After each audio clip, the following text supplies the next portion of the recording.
Libraries and information centers work to provide access to information and knowledge. In the same vein, these organizations strive to satisfy their users' demand for information. Access to their services will be challenging for information institutions such as libraries and information centers if the materials in their collection are not processed. In order to promote access to information by users, these organizations ensure that information is located in documents. It can be a book, non-book sources, or in electronic formats. Information practitioners have created resources that include catalogs, indexes, and abstracts. Information materials are indexed and abstracted to get readers or users closer to information sources. Indexing and abstracting are important processes that allow the easy retrieval of information found in documents. Okay, let's tackle the use of indexes as a reference sources. Indexes are metrics or locators that allow one to find data. Indexes are systematic guides to the placement in books, periodicals, or other publication of words, principles, and other knowledge objects rather than just finding them. The index consists of an alphabetically ordered sequence of entries to help users to find information with the references to indicate where an object is located. An index may have been any of the following: a systematically organized list providing sufficient information to trace each object by means of a page number or other symbols indicating its sequential location. A detailed alphabetical list of topic tables, names of individuals showing the correct volume positions, generally by page number but also by entry number. A smartly selected list of subjects discussed in a book or paper prepared with the needs of readers in mind. A structured presentation in all organized formats of the outstanding terms and concepts of a text in order to provide access to certain terms in the primary document through specific and clear references to their position and places. An open-ended guide to the literature of an academic field or discipline, the works of a particular literary type or written in a particular format, or the material of a serial publication that has been examined. In fact, indexes lead the user, with no barriers, directly to the exact information needed. This takes the user to the correct data, reducing the need for cross-references to the barest minimum. Unindexed attempts to minimize the time and effort of the user to find information and optimize the user search performance. These are done by selecting the right words or phrases that fit the language of a finder and by providing a detailed and complete cross-reference system for relevant details. So, here are some samples of indexes which are classified into different types. Index can broadly be classified into the following: book indexes, indexes to collection, newspaper indexes, and periodical indexes. The indexes to the book represent an example of a book index. Indexes to collection. Collections of works require an index. These indexes provide collection of poems, fictions, plays, songs, essays, stories, biographies, etc. Newspaper indexed.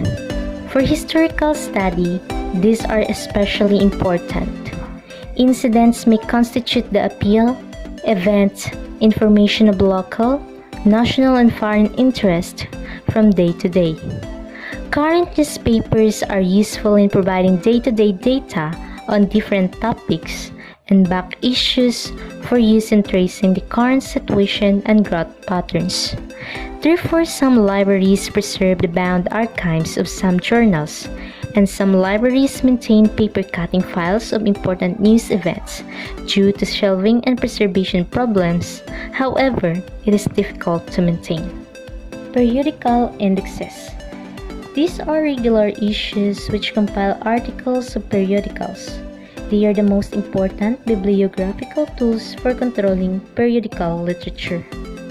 Periodical indexes are classified into three types: the general indexes, subject indexes, and index to single periodicals.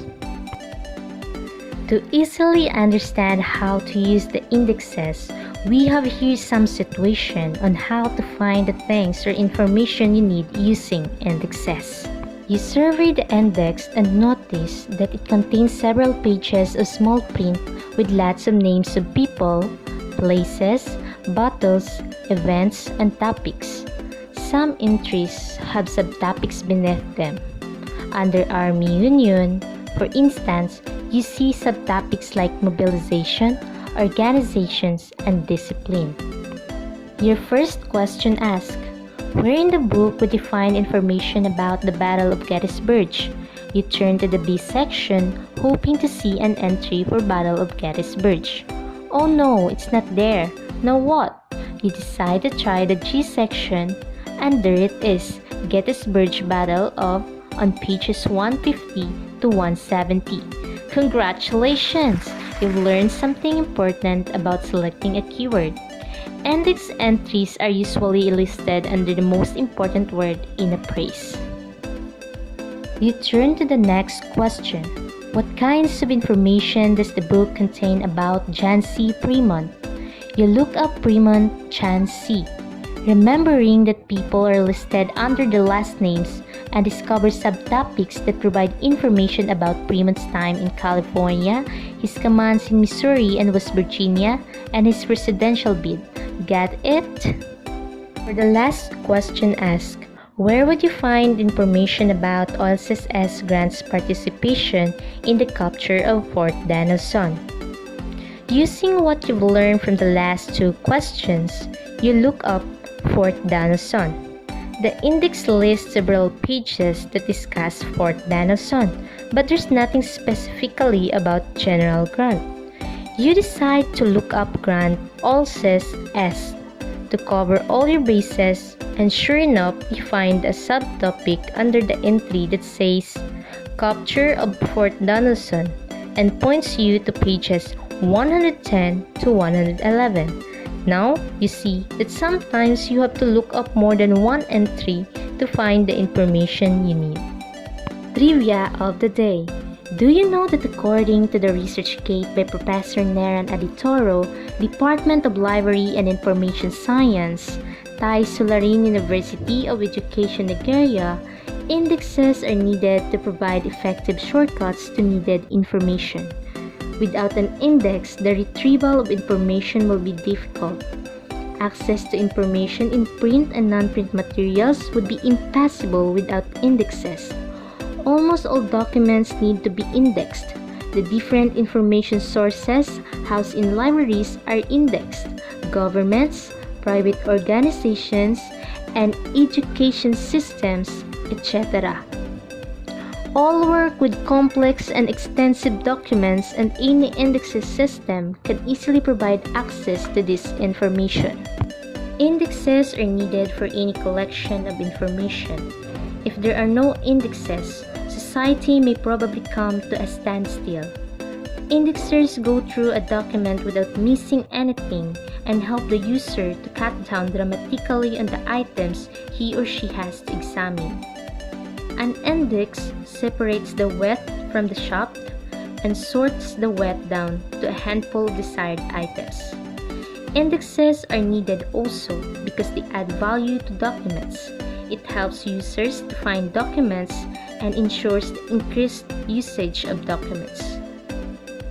With this in mind, a good indexer strives to think for the users, and he finds information to take decisions and solve problems.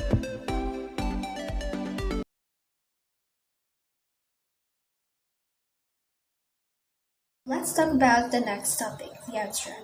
An abstract is a concise summary of contents of material or document in which is similar in style to the original, providing a lead information required.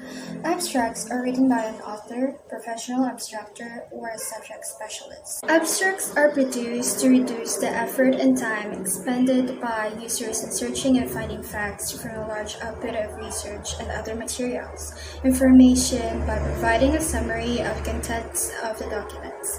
It also includes key terms found in a regional document for the researchers and users would easily determine whether the material is relevant to his or her work. Abstracts should be clear, concise, accurate, non-critical, and comprehensible, in that users or reviewers can infer or judge the nature and significance of the document. The abstracts provide more accurate information about literature than any other tools like catalog, bibliography, and indexes. It is useful for the preparation articles. Helps to select your research problems. It also helps in keeping one up to date with new knowledge. It serves as a rapid survey of retrospective literature. It indicates whether the article is of value to him or not. Thus, he need not search unnecessarily and waste his time. Classified abstracts bring together material on the same subject, which may otherwise be found scattered in a journal and elsewhere. Why do we need to write abstracts to original documents? The reasons are as follows. Abstracts have become important tools today because of the paradigm shift of the world from collection to access. Abstracts have a pride of place in scientific literature. It is read much more times by people than those who hear or read the entire document or paper. Though writing an abstract may be tedious, it is enticing to readers who seek the information in abstracts, thereby repaying the writer with increased impact. Abstracts use keywords, with a vital to information retrieval in today's electronic documented scholarly environment. Abstracts can help meet the needs of information seekers as it helps in inquiry answering and desk research. Abstracts can be useful in preparation of briefing and writing of reports. Types of abstract. There are basically two types of abstract. One is indicative abstract. They briefly tell what the document is dealing. They're also called descriptive abstract. They summarize the contents in brief, indicating the scope and the content of the document. It is short abstract written so that the reader is able to decide for himself whether or not to read the original document. Second is information abstract. These provide qualitative and quantitative information in the parent document. They are lengthy and present data so that the reader need not to refer to the original document. They provide a synopsis of significant content or research of a subject. They act as a An selected abstract tool. is a short objective description of an intellectual research, usually a written document. A document is an item printed or otherwise that is amenable to abstracting, applicable not only to written and printed materials in paper but also to non-print media. The range of documents worth abstracting is wide. Documents to be abstracted is presumed to have value and such items have some worth to users. Many times they are commonly encountered items. The primary purpose of an abstract is to facilitate a selection of documents. A reader can grasp the essential points of the document without reading a full document. A reader or user can decide what to read and what not to read. Some commonly encountered documents that are worth being abstracted are research papers, journal articles, theses, reviews, conference proceedings, published patents, application and patents, standards, reports of all sorts. Abstracts can also be produced for less structured documents such as essays, editorials, monographs, and books. When writing an abstract, it is important to keep in mind the purpose of an abstract. One main purpose is to provide readers with useful information about a document, help readers to evaluate and select a document that they would find useful in their own research. An abstract should allow a reader to get the information about the document without requiring them to read the actual document. The International Conference on Science Abstracting held in Paris in June 1949 accepted the following definition of abstract. An abstract is a summary of publication or an article accompanied by an adequate bibliographic description to enable the publication or article to be traced. To sum it all up, an index and abstract can be defined as a publication in which items of information about one particular subject, literature, history, music, sports, education, are brought together from many sources and arranged so that individual items can be found quickly and easily. That's it for our video. I hope you learned something from our content, and that's it for today. Bye.